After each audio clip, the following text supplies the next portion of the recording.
আমার মনে হয় আমাদের মন্ত্রী মহোদয় আমার কথাটা বুঝতে পারেন নাই। গর্ভবতী মাকে যখন আমি হসপিটালে নিয়ে আসতে হয়, মোটরসাইকেল নিয়ে আসতে হয়, মাননীয় স্পিকার।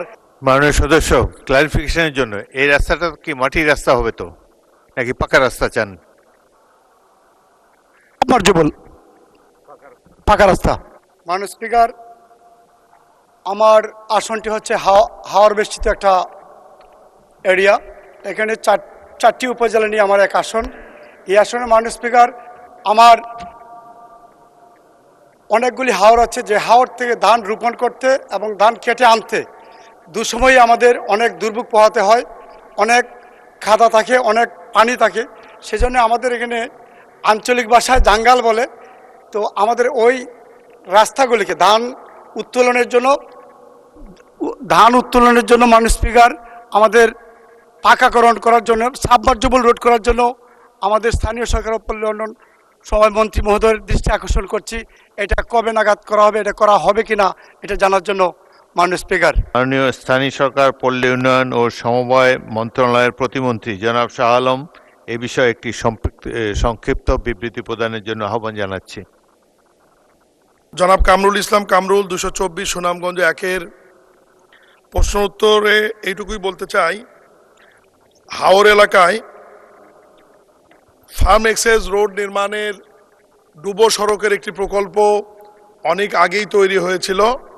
প্রকল্পটি পরিকল্পনা মন্ত্রণালয় থেকে পুনরায় আমাদের মন্ত্রণালয়ে পাঠানো হয় স্টাডি করার জন্যে। এ ধরনের প্রকল্প নিয়ে আমাদের একটু বাজে অভিজ্ঞতা রয়েছে। মাননীয় স্পিকার, আপনি নিশ্চয় জানেন কিশোরগঞ্জ জেলার হাওর এলাকায় নিকলি, অষ্টগ্রাম, মিঠামইনে যে সড়ক নির্মাণ করা হয়েছে, এই সড়ক নির্মাণের ফলে পানি প্রবাহ বন্ধ হয়ে বন্যার সময়, বর্ষার সময় বন্যা হয় এবং প্রাকৃতিক সৌন্দর্য এবং প্রকৃতির উপর আঘাত আনে। সব বিষয়গুলো নিয়ে স্টাডি করে প্রকল্পটি পুনরায় আমরা একনেকে প্রেরণ করব এবং এ ব্যাপারে মাননীয় প্রধানমন্ত্রীরও নির্দেশনা রয়েছে যে পানির প্রবাহ বন্ধ করে যেন এ ধরনের কোনো প্রকল্প গ্রহণ না করা হয়। প্রাকৃতিক বিষয়গুলো সমৃদ্ধ রেখে যাতে কৃষকেরও উপকার হয় এবং ডুবো সড়ক নির্মাণ করা হয়, এই বিষয়ে মাননীয় প্রধানমন্ত্রীর নির্দেশনা অনুযায়ী আমরা নতুন প্রকল্প নির্মাণ করে একনেকে প্রেরণ করব এবং প্রকল্প বাস্তবায়ন অনুমোদিত হলে এরপরে এটা বাস্তবায়ন হবে।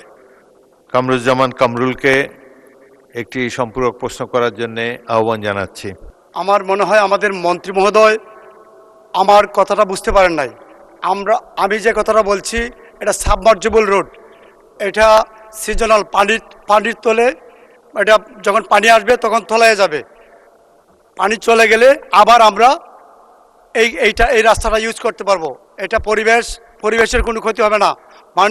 মাননীয় মন্ত্রী মহোদয়, আমরা এটা সাবমার্জিবল রোড বলছি। প্রত্যেকটা হাওরে আমাদের, আপনি জানেন মাননীয় স্পিকার, আমরা সিলেট বিভাগের 19টির মাঝে 18টা আসন আমরা পেয়েছি। আমরা ওইটাও পেতাম যদি আমাদের দলীয় মনোনয়ন থাকতো। আমাদেরকে এই অঞ্চলটা হচ্ছে মাননীয় স্পিকার একদম কৃষি নির্ভরশীল। আমি অনুরোধ করব আমাদের এই সিলেট বিভাগকে একটু নজর দেওয়ার জন্য, সাবমার্জিবল রোড করার জন্য। আমাদের মাননীয় স্পিকার, আমাদের সারা বাংলাদেশের একটা জরিপে দেখা গেছে পাকাকরণ রাস্তায় আমরা হচ্ছে 5%, আর অন্য সকল বিভাগ হচ্ছে 19%, 20%, 25%। একমাত্র বিভাগ যে বিভাগে মাত্র 5%। এর মধ্যে মাননীয় স্পিকার, আমার আসনটা হচ্ছে মেবি 1% থেকে 1.5%। এটা হচ্ছে আমার বাস্তব চিত্র মাননীয় স্পিকার।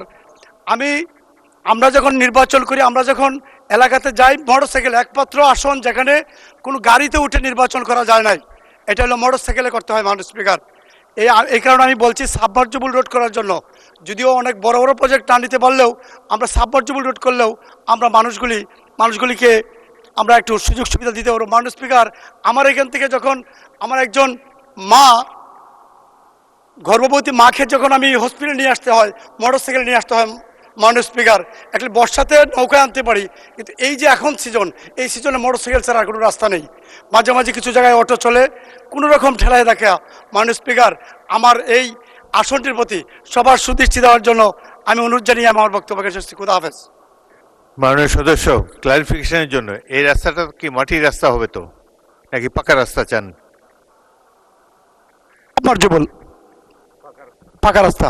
পাকা রাস্তা? জি তো পানিতে এই রাস্তা, পাকা রাস্তা নষ্ট হয়ে যাবে না? জি না জি না, আমাদের অনেক অনেক ইয়ে হয়, ডালাইয়ের মাধ্যমে করা হয়।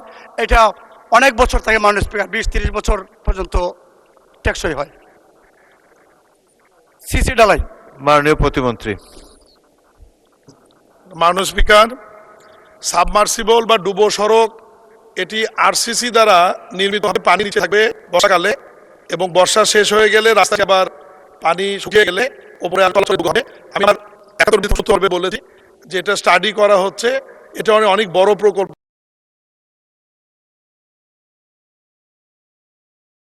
3,500 কোটি টাকার প্রকল্প। আমরা স্টাডি করে মাননীয় প্রধানমন্ত্রী নির্দেশনা দিয়েছেন যাতে পানির সারফেস লেভেল এবং পানির প্রবাহ ঠিক রেখে যাতে প্রকল্পটি বাস্তবায়ন করা হয়। আমরা অচিরেই প্রকল্পটি ডিপিপি আকারে প্রণয়ন করে প্ল্যানিং কমিশনে একনেকে প্রেরণ করব। আপনাকে ধন্যবাদ মাননীয় স্পিকার।